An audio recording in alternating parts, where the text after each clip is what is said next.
दोस्तों, the sorcerer and the white snake movie की शुरुआत में दो स्नेक दिखाए जाते हैं, एक ग्रीन और एक वाइट, जिनकी उम्र 1000 साल तक की होती है। वो इंसान का रूप भी ले सकते हैं। एक दिन उन दोनों सांपों को पहाड़ी पे एक लड़का दिखता है जो कि फूल चख रहा होता है।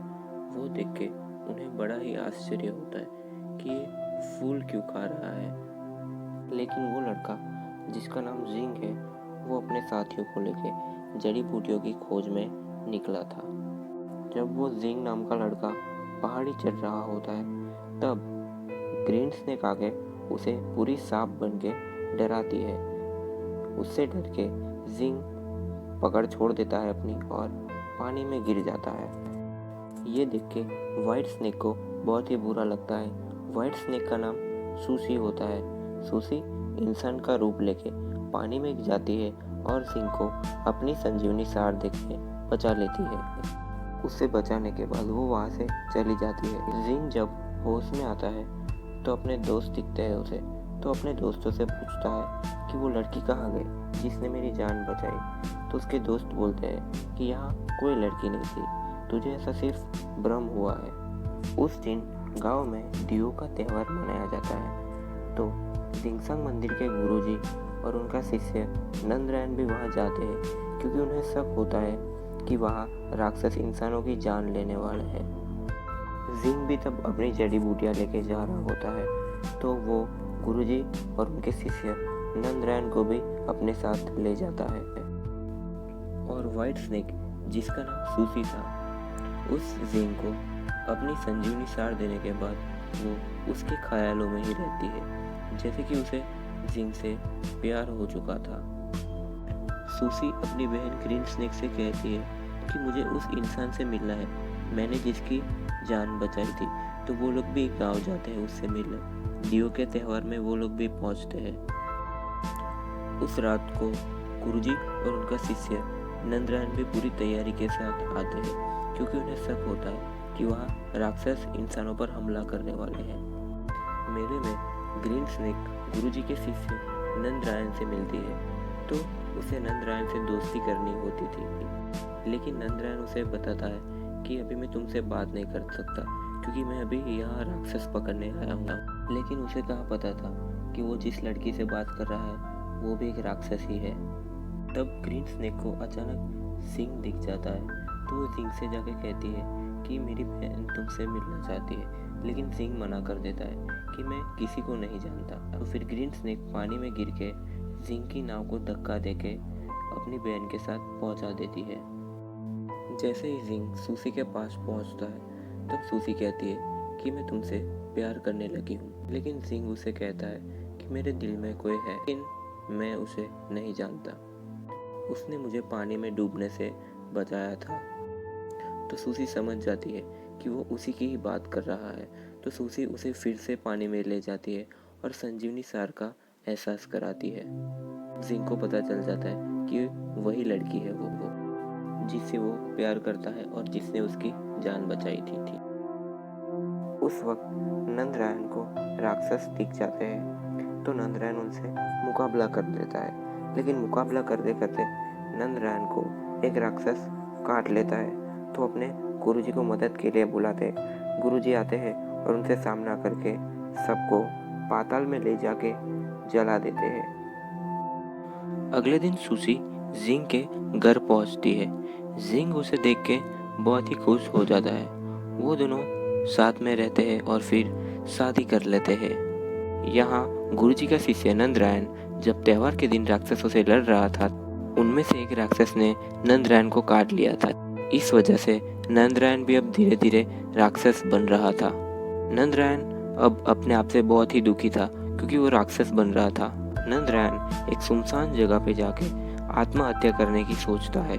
जब वो आत्महत्या कर रहा होता है, तभी वहाँ ग्रीन स्नेक आ पहुँचती है और कहती है कि तुम ऐसा क्यों कर रहे हो। तो नंदरायण कहता है कि मैं अब राक्षस बन रहा हूँ, इसीलिए मैं मरने जा रहा हूँ। तब ग्रीन स्नेक भी अपनी सच्चाई उसे बताती है। तो उसमें क्या हुआ, मैं भी तो एक राक्षस ही हूँ, देख लो।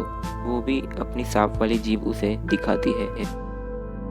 गुरुजी गांव जाते हैं, तब देखते हैं कि राक्षसों ने कई लोगों को पीड़ित कर रखा था।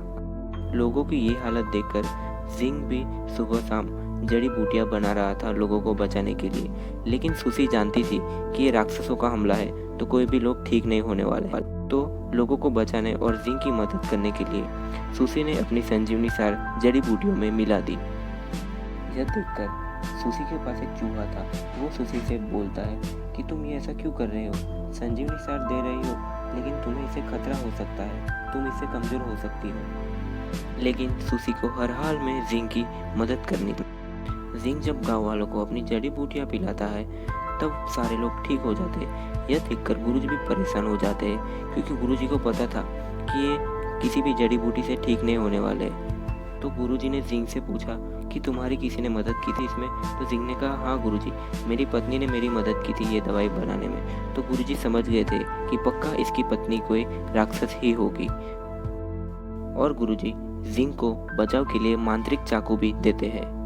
गुरुजी सुसी के पास जाते हैं और उसे कहते हैं कि तुम ऐसा कैसे कर सकती हो? एक राक्षस होकर इंसान के साथ रहती हो। अभी तो मैं तुम्हें छोड़ रहा हूँ क्योंकि तुम एक अच्छी राक्षस हो। तुम जिंग के पास से चली जाओ वरना मैं तुम्हें मार दूंगा। ये कह के वो चले जाते हैं। रात को जिंग जब घर आता है तो वो वाइन लेके आता है। वो वाइन सुसी को भी पिलाता है लेकिन उस वाइन में सांप का जहर ना चढ़े ऐसी दवाई थी। लेकिन सुसी भी खुद एक सांप ही थी तो उसे ये वाइन पी के बहुत ही परेशानी हुई। तो उसने अपने आप को एक कमरे में बंद कर लिया। जिंग उसे बुलाता रहा, बाहर आओ बाहर आओ, क्या मैंने कुछ गलती कर दी है? बाहर आओ जल्दी, दरवाज़ा खोलो। सुसी अपने आप को रोक नहीं पाती और वो सांप बन जाती है। वहाँ गुरुजी भी आ जाते हैं उसे पकड़ने के लिए। गुरुजी का उसके साथ सामना हो जाता है। उसी वक्त जिंग उसे गुरुजी के दिए हुए मांत्रिक चाकू से सुसी को मार देता है। सुसी को मांत्रिक चाकू लगने के बाद तुरंत ही वो अपनी बहन के पास चली जाती है। सुसी को मांत्रिक चाकू से मारा गया था, इस वजह से सुसी कभी इंसान के रूप में नहीं आ सकती थी। जिंग गुरुजी से पूछता है कि मेरी पत्नी कहाँ गई? तो गुरुजी कहते हैं कि ये सांप ही तुम्हारी पत्नी थी। तुमने 1000 साल पुराने सांप से शादी की थी। ये सुनकर जिंग को बहुत सदमा लगता है। सुसी का चूहा जिंग से कहता है कि एक जड़ी बूटी ऐसी है जिससे सुसी की जान बच सकती है।